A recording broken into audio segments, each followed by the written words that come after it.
Microwave dyeing part 2, a different technique. Once again, I'm going to go over the different kinds of dyes because it's very important that you get the dye that is formulated for 100% silk or protein fibers. Protein fibers being silk, wool, your hair. The other kind of dye is called Procyon or fiber reactive dye, and it is formulated for cellulose fibers. You can use that on your silk, but the soda ash will eat holes in your silk, so I don't recommend it. Okay, we're gonna, and vinegar. So if you're using the other kind of dye, what fabrics are you using that one with? Cotton, linen, hemp, anything that's made, rayon, anything that's made out of cellulose, out of wood. But fibers. nothing with polyester. Nothing with polyester won't do it. Okay, so if they're buying, if they want to use silk, It's got to be 100% silk.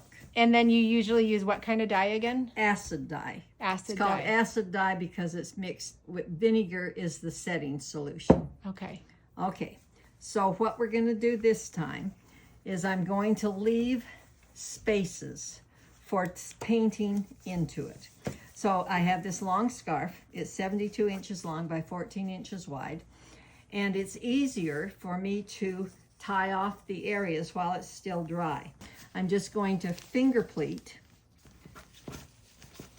in various places. Okay, finger pleat, twist it a bit, put it together, take a rubber band and wrap it very tightly around that. Up and then back down again. And I'm going to do that all along this, leaving spaces in between where it will be taking the dye. And this will be resisting the dye. These little parts will be resisting the dye. So it'll leave white areas so So you it'll can leave some white areas. If I tie off some parts, maybe I can preserve some of the white and then I can just paint into it. And by folding the scarf in half first, I've got the same pattern on both ends. This is creating the resist. Got it all tied together. What I need to do now is put it in the vinegar water. Okay, tell us what's is the solution. The solution is the acid solution. It's 1 cup of vinegar to a quart of water. You gotta leave it in there enough that maybe 3 to 5 minutes. So why are you using the gloves? Because I'm made of protein and the acid dye will stain me. Silk has been sitting in the water vinegar solution and now you just squeezed it out. I've just squeezed it out. Now I'm gonna stand it in a dish. Microwave safe. Yeah, microwave safe dish. And I'm gonna kind of stand it up because I want to preserve the white. Okay, starting with my lightest color. And I think in this case it's this sapphire blue, which I have pre-mixed. How did you mix the color? Okay, it's powder. The dye comes in a powder, and I mix 1 teaspoon with a cup of boiling water. Okay, this is just water. I want a lighter color. That turned out to be too dark, so I'm just gonna put a little water, put a little dye,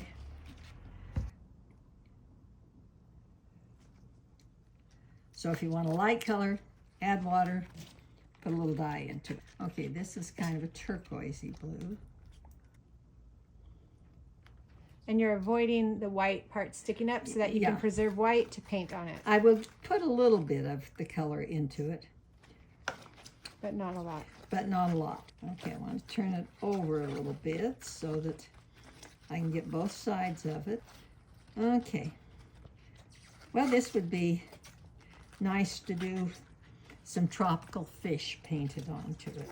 I could put, well, peacock blue, but because it had green on the other part, it kind of said ocean water.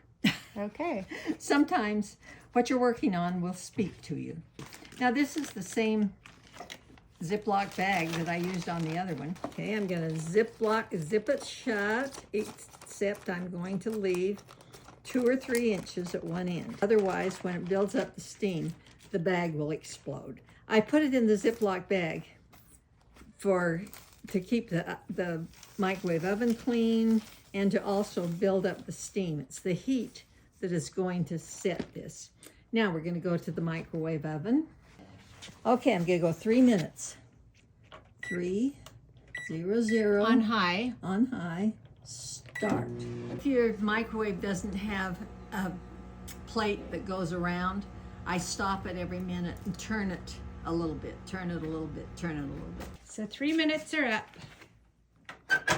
And it's very hot, so you may want to use a hot pad. But we'll take it out of the microwave and we're gonna let it sit for at least 10 minutes so it can cool off because it is very hot. And also, while it's sitting there, it's absorbing more dye. The heat is what sets the dye. Blue is your most fugitive color, and so you have to really let it sit for a while so that it is bonded tight. So it's cooled off, and now you take it out of the bag. Yeah, I've taken it out of the bag. So the goal is to try and make sure that there's not very much dye coming out of it, which, because you let it sit for so long, there's hardly any dye.